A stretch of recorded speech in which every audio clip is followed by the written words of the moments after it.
Microlearning, a new trend in education and training. A presentation by Badrul Khan. Good morning, good afternoon, good evening, wherever you are in the world.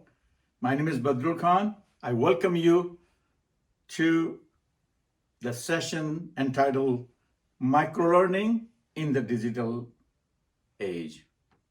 A new trend in education and training in the new norm of education after COVID-19.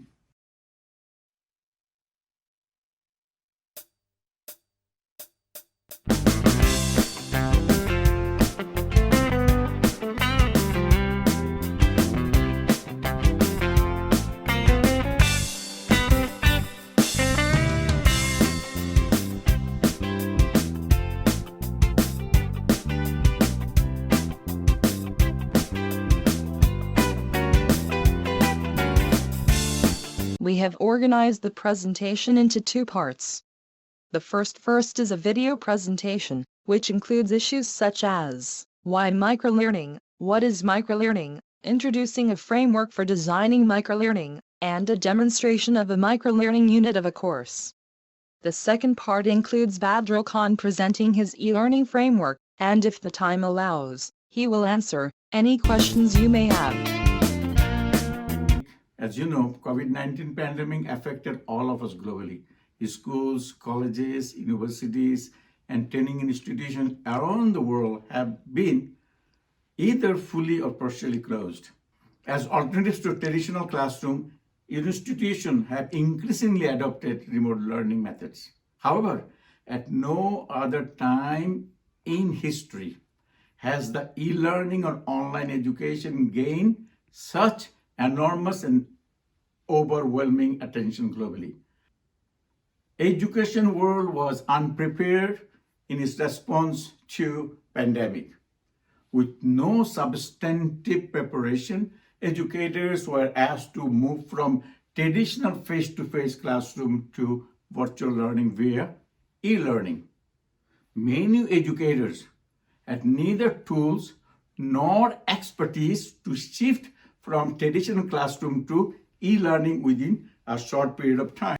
As you know, e-learning or remote learning is an open educational system, different from traditional instruction. Classroom instruction is pretty much a closed system, taking place within a confine of a classroom. In contrast, e-learning is a flexible form of education that allows learners to learn from anywhere at any time. I recently moderated several international webinars on remote learning. Educators and students shared various issues associated with remote learning or online learning, including mental health, digital divide, students' data security, dropouts, infrastructure problem, tuition, digital accessibility, etc. Since 1995, I have been researching critical e-learning issues, and many of the issues raised by students and educators during pandemic are very inclusive of what I found over the years. It seems that the recommendation for simple digital learning in snippets, such as microlearning. Microlearning can be viewed as a single objective-focused, outcome-based, standalone, meaningful and interactive learning unit delivered in bite-sized snippets, that is a short modular format, either digitally via computer, tablets, or mobile phones, or non-digitally, that is via a flashcard or booklet. Now we'll talk about the attributes of microlearning, how we like to see the microlearning unit. Microlearning must be interactive and engaging. Device independent, can be delivered through any devices. Usable and accessible. Single objective focused. Short duration. Retention boosting and just in time. Independent but part of the whole, and must be cost effective. That is microlearning.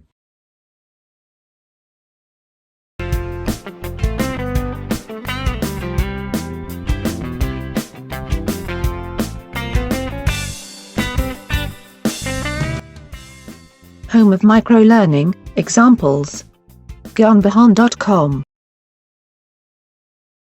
In 2007, I authored an article called Learning Snippets. I categorize learning snippets into two types. One is informational snippets, and another one is instructional snippets.